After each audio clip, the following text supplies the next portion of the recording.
विश्व परिवेश दिवस उपलक्षे साई सरस्वती शिशु विद्या मंदिर गोपीनाथपुर और कटक जिला परिवेश समिति मिलित आनुकूल्य एक वृक्षरोपण कार्यक्रम अनुष्ठित हो जाइछि। आज एक एमिति जगार वृक्षरोपण करा जाइछि। पुरुषोत्तमपुर शरधाबाली पड़ियार ठीक पूर्व पटे 100 मीटर दूर में मधुबाबू एंतुड़ीशाल और पश्चिम पटे 100 मीटर दूर में कथा सम्राट सुरेन्द्र महांती एंतुड़ीशाल एही मध्यवर्ती पवित्र स्थान रे विश्व परिवेश दिवस उपलक्षे वृक्षरोपण करा जाइछि। एही कार्यक्रम रे साई सरस्वती शिशु विद्या मंदिर प्रतिष्ठाता श्रीयुक्त प्रशांत कुमार भूइया, गुरुजी मानस कुमार मल्लिक, गुरुमा श्रीमती डॉली भूइया, ममता राउत, ज्योतिर्मय लिंका, लोपामुद्रा प्रताप, पुष्पांजलि बेहेरा, मोनालिसा साहू, शुभश्री भूइया एवं समस्त गुरुजी और गुरुमा छात्र छात्री उपस्थित थिले। विश्व परिवेश दिवस जून मास 5 तारिख सारा विश्व रे परिवेश संतुलित करने परिवेश जो भाई विपर्य हो पड़ी तापाई सबुरे विशेषकर वृक्षरोपण कार्यक्रम चलती। आम आज मधुबाबू ग्राम सत्यहपुर मधुबाबू जन्मस्थान जहाँकि एंतुड़ीशाल एवं कथा सम्राट सुरेन्द्र महांती ग्राम पुरुषोत्तमपुर आम सत्यहपुर पुरुषोत्तमपुर मध्यवर्ती स्थान में आज वृक्षरोपण कलु।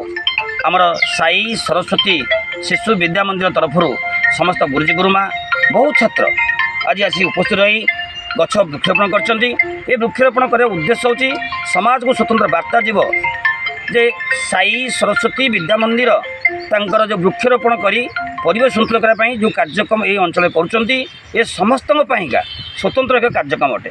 आज विश्व परिवेश दिवस रे आम समस्त आह्वान दौचु सबू छात्र छात्री आम निवेदन करूँ समस्ते एटलिस्ट निज बाड़ी रे गोटे गछ हो निज माँ पे लगातु, माँ सहित फोटो उठातु, माँ आम भल पाइबा माँ को केमती आम निजर अत्यंत जन्मदाता माँ से आम देवता तांकोपाई वृक्षरोपण करवा। वृक्ष भी देवता अटंती। तेणु आज समस्त आम निवेदन करूँ आम छात्र छात्री केवल आम तो निवेदन करूँ सत किंतु ये अंचलवासी निवेदन करूँ समस्ते वृक्षरोपण करूँ, परिवेश को ऑलरेडी संतुलित करूँ, परिवेश को सुंदर रखु।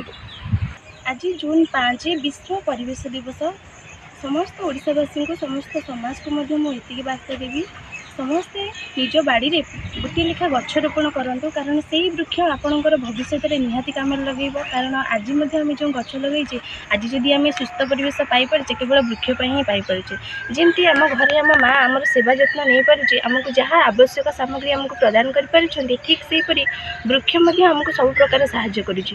मैंने समस्ते जानती आज यदि आम सुस्थ भाव में अम्लजान नहीं पारे आमको वृक्ष प्रदान कर कथार अच्छी वृक्ष रक्षति रक्षतः वास्तविक वृक्ष आमको रक्षा करुच्ची आज रक्षा कर आगू भविष्य में आम रक्षा कर यहाँ शास्त्र में वर्णित अच्छी।